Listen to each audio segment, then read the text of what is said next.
Hey guys, in this video I'm going to show you how to use OBS Studio for recording Google Meet. If you find this video helpful, please consider to like this video and subscribe to my channel.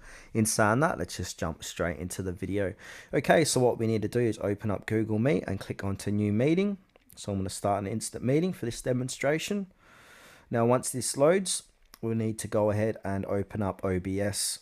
So for this demonstration, I've opened up Google Meet and I've started a new meeting. Now open up OBS. Then from here, we need to create a scene. So go ahead and click on the plus icon and then please enter the name of the scene. Give that any name.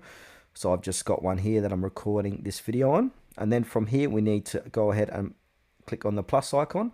Click on display capture, create new, click on OK.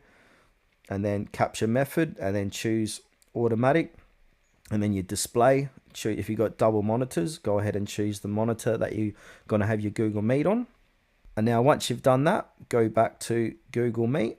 And you can see here, if I open it up, I'm going to expand this. And then as you can see, it's going to capture this Google Meet here like so.